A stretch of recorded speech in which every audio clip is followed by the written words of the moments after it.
Hello and welcome to the Zach Ratliff Show. I'm Zach. This is Jeff Cowgill. Hey, Jeff, how are you? I'm good, Zach. How you doing this morning? Good. Hey, let me start by thanking my sponsors. I'd like to thank Mortgage Financial here in Texarkana, Elmwood Custom Goods, and Church on the Rock, Texarkana. That's churchontherock.org. All right, Jeff, man, we've known each other pretty much my whole life. Uh, so why don't you introduce yourself? Tell us who you are, what you did. College athlete to business owner to proud dad, man. You've got it all That's in right, there. man. Jeff Cowgill, been a resident here at Texarkana really two times. I was here 93, 94, and then kind of skipped around with the utility industry and D Queen, Arkansas, Tulsa, Oklahoma, and San Angelo. We came back and relocated here in 2000. And now I've raised a family here. I've got a daughter, 27, a son that's 25, and another son is 25. And one's still playing baseball in college. So we still Right. have college expenses and things like that. Unfortunately, we're not on the UIL list and getting Right. getting all that money for these guys paying college athletes, but it's been a lot of fun. And I bet. I know knowing you from a long time ago, we used Yeah. to train football and get folks ready, and Yeah, that's right. it was a lot of fun. That's quarter of a century ago. Man, it was. Man, those runs that we did, I still have the laminated workout sheet that you made me. I do And too. somebody was at my house the other day and I had it on my bar because I was looking over there like, are you going to try to do this? I'm like, oh, there's no way I could do that right now. That was real. That's what we used to That's right. do. You remember those lake runs, right? Oh my gosh, yeah, that is just crazy. So anyway, just a long history, and I've always enjoyed knowing you, and godly person, and to be around never hurts anybody. Oh man, it's good. I like try to be an example. Obviously, we all fail and fall short, but I was just talking to you a little bit earlier. You raise kids and they have a lot of friends and they come around and now they're up and coming and getting married. And I had one ask me to marry him the other day, and that's That's such an awesome. honor. So, you're doing some things right. I mean, there's more things right than there are wrong, but Right, obviously, you try to do the best you can as parents and put kids out there in this world that can contribute and do things because a lot of people don't. And right. it's really nice to. Uh, it's an honor to be able to, say somebody wants me to marry him. Yeah, that is awesome. Well, thanks for coming in, and so I know you're a business owner now, and let's kind of get into that, man. What you do? Concrete and asphalt work, and kind of what does that look We like? do. I own JCS Pave, and what we do is any kind of civil work. If you've got a parking lot anywhere from Walmarts to hospitals to schools to county roads, we can really stay off the big interstates and Right. state highways. That's large, large, large commercial, and Yeah. but we try to stay in that area of anywhere from 50,000 to a half million. And we do like big parking lots. If it's a Walmart parking lot, it could be a couple of $1,000,000, and that sounds really good, but materials are so high, Right. and labor is high, and finding skilled labor is tough. So bottom line, I could go on and on in a business, but running a business, maintaining a business, it's easy to find work, it's easy to find jobs, it's easy to do jobs, it's easy to finance equipment, but managing money is a tough, tough deal in the world today with things being so high. Well, and I think that, man, that hits on a lot of different levels. Even just from the managing money, people aren't taught how to manage money in any way by any system of education we have. So that alone, for most people that are like, oh, I'm going to go start a business or I'm going to go do this, and then there's a lot of headache. I mean, I come from a family of business owners, and there's so much behind the scenes that most people will never understand. Right, right. I mean, when I grew up, you knew how to balance a checkbook to the penny. Right. Well, that's a lost art. Everything's electronic, everything's instantaneous, Right. everything's online. I mean, it's hard to find good customer service in any entity or any kind of Right. business now. But you're right. In high school, I think it should be mandated for people to go through some financial course on how to manage money, Right. just simple financial concepts. And that would make the world a lot easier. Before you get married, you ought to go through financial training, Right. and because, I mean, really, that causes a lot of stress and strains in marriages and Absolutely. relationships and, businesses, and nothing's easy right now. Now, nothing is easy. Um, and you were talking about materials, and one thing I want to know, because I know you do concrete and asphalt, does the price of oil and these fluctuations, does that have any bearing on your business? Does that have anything to do with it? Oh, it does. I mean, on the asphalt side, obviously, it's oil and petroleum making up asphalt as far as Right. material, so it absolutely does affect it. Obviously, when you went back to COVID and everybody's spiking prices and fuel at the pumps are going up, and it's still up, Right. We think the new norm is, 2.75 a gallon. It's still way too high, but Right. no matter what you do, you gotta deliver a product and fuel for your trucks, fuel for your equipment, fuel for your passenger vehicles and your guys. I mean, it's a major, major expense, but it's a petroleum product like Right. asphalt is and concrete. I mean, everything that you do, if it's a delivery price, fuel's added in there. So Well, it's just gotta be. You can't make it without it, yeah, right? that's right. Fuel is a big part of it. Well, so in that business, kind of, we've all seen somebody pouring a parking lot or anything, but I mean, there you don't just show up and do it. I mean, there's planning, there's stages, there's a lot of different people that are making that happen. Yeah, in this day and time, you see a lot of failures even on roads. I mean, a lot of people you look out there on interstates or state highways, and you get a lot of roads that are very rough or parking lots that are failing, and it takes a plan. And now things, in my opinion, are over engineered. And I'm not cutting engineering because you got to have that. You need to Right. have a good plan because the top surface is only good as what's under it. Right. And if you don't have a good base, whether that's asphalt or concrete, and you don't have I mean, there's every, shopping centers in the Texarkana area that we all know of that is the issue that they had is that absolutely. the bottom fell out of it, and the next thing you know, you can't park there. And Zach, that goes back to bidding prices or estimating jobs.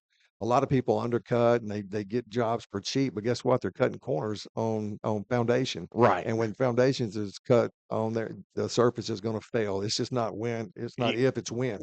right. Well, so with that, in our businesses, well, I do real estate and this and well, that, but in the family business, we have to hire people for retail and customer facing businesses and all that. So on that side of it, finding employees is tough. Finding someone to that will deliver a quality product, give a positive image, and can talk to somebody is almost impossible in today's world. Oh man. And so, do you guys have the same sort of struggles with labor? Well, we do. I mean, really trying to find somebody number one in this day and time because everything is free gratis from our government down. But I Right. mean, finding quality that's a big cue. I mean, integrity and quality. That's almost a lost art too there because Right. everybody's undercut price. But yeah, it is finding good laborers that would number one just show up, do their job, and respect their work. It's nothing like it was when I was growing up 40 and 50 years ago, 30 Right. years ago. I mean, you knew what you had when you showed up in front of somebody. Customer service was paramount, and Right. now customer service is absent. Right. And so that's what we do. We try to show up to a job. We say, look, we're going to give you a fair price, give you some quality, something you can count on. And we always back it up with like a workmanship warranty also. Right. But it's tough and trying to get people to respect your equipment, respect where they're Oh, at, pick up their trash. If you give them a truck to drive, say, keep it clean, keep it oh, serviced. that's yeah, Yeah. that's half the battle. For those of you that are like me, free gratis is given to you by the government. Is where my mind had to go back and find it, but I got it. So, yeah, that's even a thing when it's your insurance, your equipment, and people are using. Take care of it, but people don't take care of their own stuff anymore. Right. So why would they take care of yours? And that's always been a wild deal to me. Yeah, you look around out here and I mean, even if you go grocery shopping, you just look around at the people. I mean, they don't take care of themselves or Right. kids are running rampant Yeah. and I mean, you look at what they drive and their car looks like a trash bin. Yep. No, It, that's it's exactly right, and it and I can be bad about that too, and that's one thing I try to do is if I'm at the gas station getting gas, clean up my truck. I'm gonna because I just it just collects stuff and it's my fault, right? But it's to get to that point. It's like, all right, I'm responsible for this truck. Well, we always focus on leadership and principles and quality and integrity and work. But in this day and time, even when you were growing up, there was always a line of respect for authority. But Oh yeah, like today, there's no lines for that. Nobody respects authority at all, whether it's police officers, whether it's your boss, whether it's that, and that everybody thinks they're equal. And it's not about being over somebody or bossing somebody because it takes leaders to lead people, but it's tough to find people just to do what they're supposed to do. that's an interesting thought. And one thing I've been hitting on, I don't know, for the last couple weeks in here is the farther our country drifts from God, Mm. the more acceptable everything is. Well, he's our leader. We had certain rules we had to follow him. then, and honestly, the what 639 laws that were given to the Jews, we couldn't do it. So Jesus comes like, okay, let's reset. Right. All you have to do is follow me and follow my teaching. And we still can't do it. So as we even get farther and farther from that, yeah, the respect for authority's gone away. I mean, and maybe I'm just drawing a line that isn't there, but in my mind, it's a direct correlation to the deterioration of a culture as it strays from Jesus. Now, I don't know if you don't want to get into that, that's fine. No, I totally agree. Right now, everybody says, if you're a Christian or if you're a Muslim or whatever, and I think the Christian faith is very simple. I mean, he lays out a simple plan, but we as people, we've overcomplicated that, and we make everything okay. There's still a right and wrong. Right, There's still good and bad. right, I mean, if you can just separate those two instead of saying everything's okay, and let's put the emphasis on the minority of every culture there is, or right. or what you believe, or what you wanna do, or what you wanna Yeah. produce out there. I mean, that's just crazy. We have lost control. Yeah. And one thing I talk about on here quite often is people that say, well, my truth is. I'm like, there's only one truth. Like now, if you don't like it, you can say, I don't like that. But the truth is the truth. And so, well, I feel this way. Well, I'm sorry you feel that way. Or I'm not a lot of times. But Right. but this, yeah, so that all leads back to what you were talking about. Because I've had many employees through managing big box retail and banks and all that. And, you know, this is the line. This is the way it works. And that's why I think even Donald Trump took a question over the weekend. Um, I can't remember what it was, but the article, and they haven't said it yet, but the articles will be written this week about how he was demeaning to the female reporter. He's like, that's not even the right question. That's a stupid question. The office of the presidency used to come with some gravitas. It Yeah. used to, you used to respect no matter who they were. You didn't have to like them as a person. Even like Barack Obama, I can remember saying, "I respect the office of the president, although I don't agree with anything that he did." Even if I met Joe Biden, I would be honored to meet him. Like, hey, I don't agree with this person, but he was a president, and that's real. There used to be some respect there. Right. That when it's gone from that, and maybe that has something to do with too that those high levels aren't even respected. So of course, people don't respect their boss. Oh, I don't want to. This was always a thing with anybody that I had was, um, oh, well, I can't be here at 9. Well, why not? Why do you? Well, just like you were dead on time because you respect my time and I respect your time to have been set up already. It's just a wild thing how all that's gone. Well, I'm blown away. I was eating lunch after church on a few Sundays back, and the guy we talked to him every Sunday when we go in there, and he was saying that some of his employees now they just take off and they won't show up, and what's going on? Where they're having an emotional day, or they're emotional stress, or they're dealing with this, and I mean, I'm just blown away, and I'm not to say that that doesn't happen, but I mean, Right. you deal with it, you go to work, but, you know, it's amazing to me, and I know this is very controversial, but here we deal with systemic racism, we deal with our news media, and right or wrong, I mean, it's propaganda, it's rhetoric, it's Yeah. noise, it's constant, but they can say anything they wanna say, but if you say one thing that's like if you answer direct, it's, like, offensive to people, systemic racism. It's offensive, but why is one side of the race there's rules and the other side there's not, and it's just free for all. Yeah. But I mean, it's crazy. Yeah, it's a wild world. Well, especially the time when you grew up, and then I didn't grow up that far after you. I mean, of course, you know how I was raised. There wasn't a whole lot of excuses to No, be had. Um, that being said, if you were hurt, yeah, okay, you understood that or whatever. But even back to those workouts we were talking about, I would run till I threw up. yeah, right. And then you'd be like, all right, get a breath, get some water, let's go get it again. Right. But a lot of people don't know how to push themselves past the limit of complete failure, complete your body, and then have to go, all right, now we got to do that whole thing over again. And I think that's missing in culture. Oh, absolutely. And it goes back to whatever unit you want to look at, whether it's your work culture, your family culture, your faith culture, and we're made up. A lot of entities are made up of just weakness now. Right. Leadership's out the door, respect's out the door, and just pure work ethic is out the door. Yeah. Well, and I even caught myself. with my little girl, she'll be 10 this month. And I saw myself wanting to make something easier for her the other day. And I thought, hey, you're gonna have struggle. Just go do it. Like this Yeah, is the way to just go do that. I don't want to. I don't care if you want to. Like I didn't ask you what you wanted to do, but so often, and I'm guilty of it. We can be like, "Oh, you don't want to do that." Bless your heart on it. No, and I know for your generation, it wasn't no want to. You no, just had to go get it. that's right.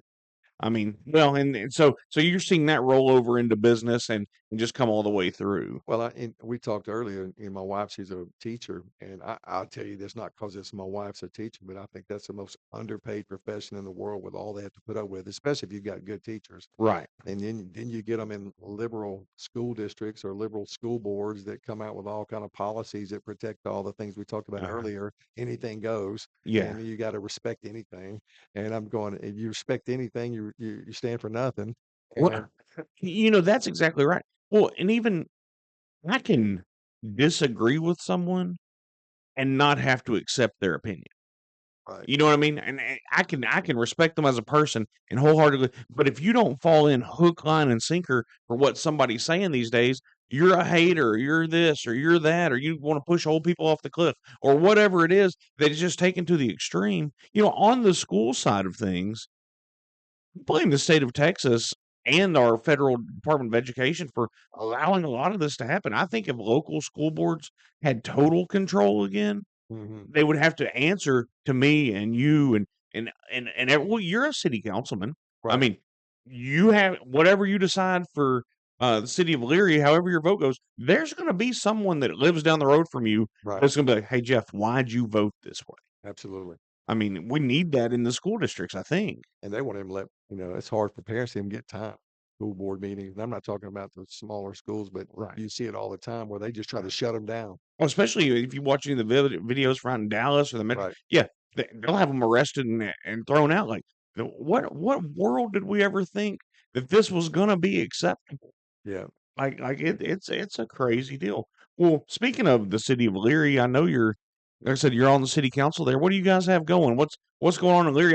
I've heard some rumors of some possible big things coming, but I don't know if we're talking about them yet. Well, Leary's a small town. It's, Uh-huh. 350 people, give or take, and we went through an economic development, meeting 6 months, 8 months ago, and we had, like, a series, like, it was 3 or 4 months long. Matter of fact, it was before the end of last year.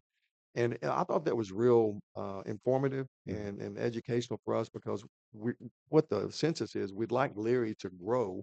You Right. want it to grow healthily. You want it to be fresh, not stale like some of these other interstate cities that come up. And Right. I take a city like, Fate when you drive through Uh-huh. how nice it looks, but that don't just happen. That's a lot of planning. And, Right. then you let rundown businesses go in there. So anyway, Leary's kind of, it's got some issues as far as when we just built a water tower Right. out there to get water, but our sewage issue is it's a problem right now. We're trying to make some issue, make the areas where we can improve those and get growth. You can't grow without proper sewage Well, issues and things. that's one of my main complaints about the Texarkana water system is westward expansion cannot continue in Texarkana because there's no water. There's no well, more aptly, there's no sewage. Yeah. So you can only go which then ties directly into Leary and hopefully there'll be a joint water processing plant come out of that issue at some point. And our administrator for the city there, he works diligently with the Texarkana, Nash, Wake Village, Right. all these guys, and pulling together with their folks. And I think it's a matter of time Oh, when things are going to improve. You got a great setting bed of property out there. I mean, um, I mean, look, it's near Texarkana, it's near other places, and right. it's proximal to the interstate, and so I think we've got a lot of good things ahead of us. We just gotta keep the gas Right. mashed and move Leary's set forward. up to explode if some of the rumors that I'm hearing are true of what's coming to town. Like, because our area is going west, and the growth that could come is going to be. Well, I mean, you can even see it with the interstate and all that's happening. I mean, it's coming. Yeah, I guess we gotta get through that interstate. Yeah, that's kind of like you have to Mad Max it through there, you know. And you're risking your life every day on this Yeah, interstate. yeah, that's exactly right. Well, talking about your wife being a teacher and in the school system, a big thing in Texas over the last, well, I guess the last election cycle were school vouchers. And now, I was originally a proponent of school vouchers. I don't like how they set it up. Of course, it's always unintended consequences. There's always something they don't do right. Now, let me just say this. I'm for paying good teachers a lot more. Keep good teachers, get good teachers to come in. I'm just not a fan of the administrative state of what it from the outside looking of what it looks like the school districts have become. I know you have to have some.